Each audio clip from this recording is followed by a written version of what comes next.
Assalamualaikum warahmatullahi wabarakatuh. Alhamdulillahirabbil alamin wassalatu wassalamu ala asrofil anbiya'i wal mursalin wa ala alihi washabihi ajmain amma ba'du. Halo Sobat Spensa, aduh seneng banget rasanya bisa ketemu kalian lagi. Alhamdulillah puji syukur ya kehadirat Allah, karena di bulan Ramadan yang suci ini, kita semua masih dikasih kesempatan buat napas, buat belajar, dan tentunya jadi pribadi yang lebih baik lagi. Coba deh, bayangin sejenak ya. Kamu lagi sendirian di kamar, udah jam 11 malam nih. Cahaya satu-satunya ya cuma dari layar HP-mu. Abis seharian capek di sekolah, terus terawih, sekarang waktunya rebahan. Dan jempol kamu itu lincah banget kan, nari-nari di layar, scroll TikTok, kepoin story IG temen, atau mungkin lagi rame di grup WhatsApp. Di momen itu, rasanya dunia cuma milikmu. Bebas banget, mau komen apa aja, ngomong apa aja, kayaknya nggak ada yang lihat, nggak ada yang bakal tahu.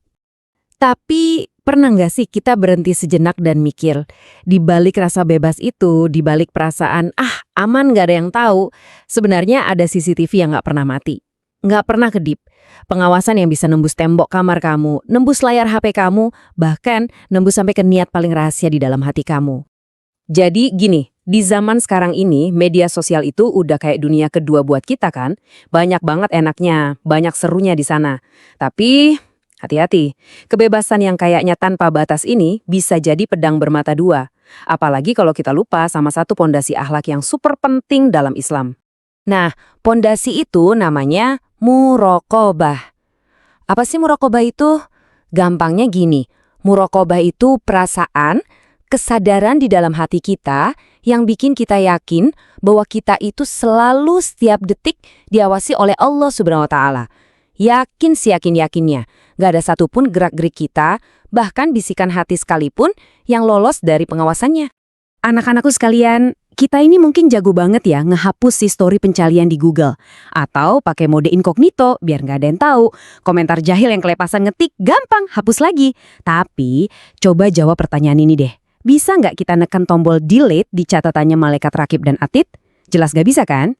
Allah itu ngingetin kita dengan sangat indah di surah Al-Ahzab ayat 54.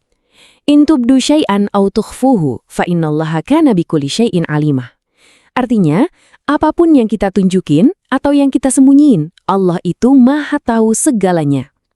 Jadi niat pamer di balik postingan liburan, niat nyindir di balik status, meskipun nggak ada satupun orang yang sadar, Allah tahu persis apa isi hati kita. Oke, lanjut ya. Tantangan besar kedua di dunia maya itu adalah banjir informasi.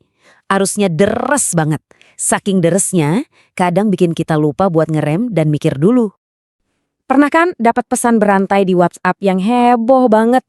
Atau lihat video viral yang kayaknya, wih seru banget. Seringnya refleks pertama kita tuh, wah share biar nggak kudet.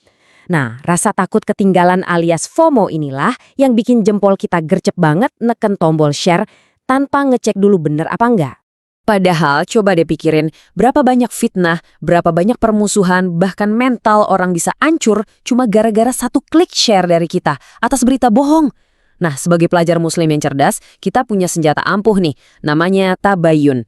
Simpelnya, tabayun itu membiasakan diri buat ngecek dulu, klarifikasi dulu, sebelum kita percaya apalagi ikut-ikutan nyebar. Allah sendiri loh yang nyuruh kita di surah Al-Hujurat ayat 6. Intinya, kalau ada berita datang, teliti dulu. Kenapa? Biar kita nggak nyelakain orang lain karena kebodohan kita, yang ujung-ujungnya pasti kita sesali. Dan jangan sampai penyesalan terbesarnya nanti pas di hari kiamat. Ngeri kan? Oke, selain soal apa yang kita share, ada lagi nih yang nggak kalah penting. Gimana cara kita ngobrol online? Yuk, kita sekarang bahas soal lisan digital kita, alias ketikan jari-jari kita.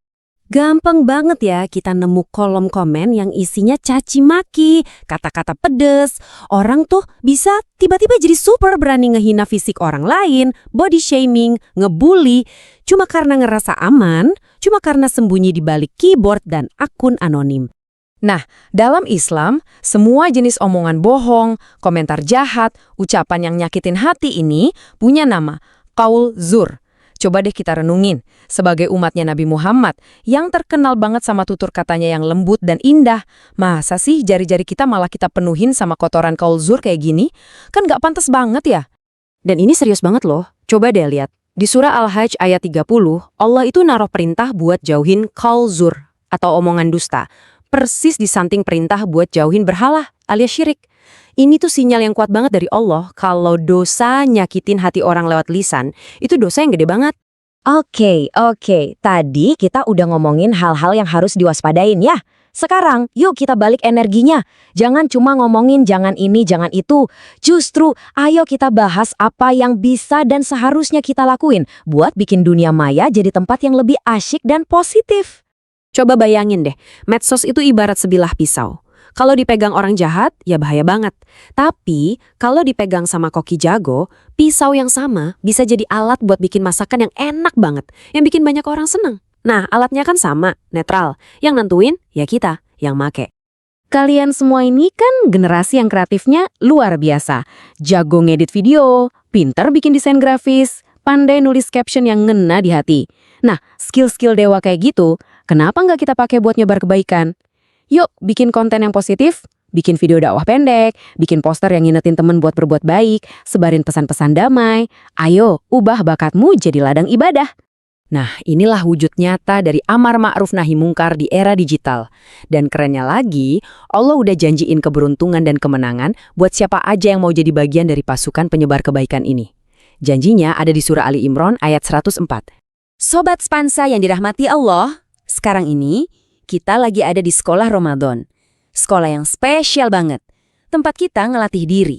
Bukan cuma nahan lapar dan haus aja loh ya, tapi ngelatih seluruh jiwa raga kita.